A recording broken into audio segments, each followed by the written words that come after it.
പക്ഷേ ജില്ലാ കമ്മിറ്റി യോഗങ്ങളിലൊക്കെ വലിയ വിമർശനം. അത് ഞാൻ നേരെ പറഞ്ഞാണ്, അതിന് മറുപടി ഇല്ല. അതിൽ ഞങ്ങൾ വളരെ ഗൗരവപൂർവ്വം അതൊക്കെ പരിശോധിച്ച് ഞങ്ങൾ റിവ്യൂ റിപ്പോർട്ട് തയ്യാറാക്കി പാർട്ടിയിലുടനീളവും ജനങ്ങളോട് പറയേണ്ടത് നിങ്ങളോട് മാധ്യമങ്ങളോടും ഞങ്ങൾ പിന്നീട് 8-ാം തീയതി പറയും. 6, 7, 8 അതെ, നേരത്തെ കമ്മിറ്റികളുടെ വിമർശനങ്ങൾ നിങ്ങൾ പറയേണ്ട കാര്യമില്ല. ഞാനിന്ന് നിങ്ങളോട് സംസാരിക്കാൻ ഉദ്ദേശിച്ചിരുന്നത് ലൈഫ് പദ്ധതി കേരളത്തിൽ അവസാനിപ്പിക്കാൻ വേണ്ടി ഇന്നലെ രാവിലെ വാർത്താ മാധ്യമങ്ങളിലൂടെ ഗവൺമെൻറ്റിൻ്റെ ഭാഗമായിട്ട് മന്ത്രി പ്രഖ്യാപിക്കേണ്ടത് 5,364,000 പേർക്ക് ഇതിനകം തന്നെ ലൈഫ് പദ്ധതിയുടെ ഭാഗമായിട്ട് വീട് നൽകിയതാണ്.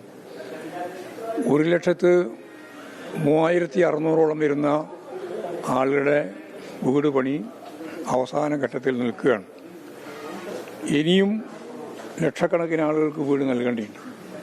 അങ്ങനെയുള്ളൊരു സാഹചര്യത്തിൽ ആ പദ്ധതി അവസാനിപ്പിക്കുക എന്നത് ജനങ്ങളോട് ചെയ്യുന്ന അങ്ങേയറ്റത്തെ ക്രൂരതയാണ്, പ്രത്യേകിച്ച് പാവപ്പെട്ട വീടില്ലാത്ത ആളുകളോട്.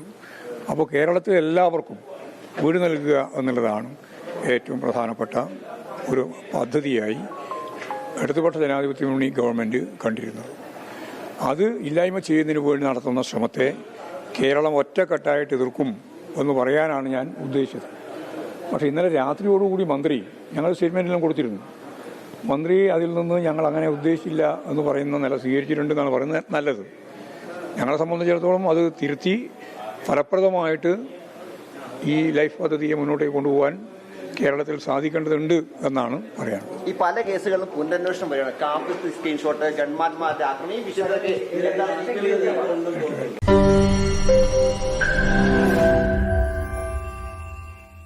ലോകത്തെവിടെയായാലും ഏത് സമയത്തും 24 വാർത്തകളും ഓഗ്മെന്റഡ് റിയാലിറ്റി പാക്കേജുകളും എക്സ്പ്ലെയിനറുകളും വിശദമായി കാണാൻ ഞങ്ങളുടെ യൂട്യൂബ് ചാനൽ നിങ്ങൾക്ക് സബ്സ്ക്രൈബ് ചെയ്യാം.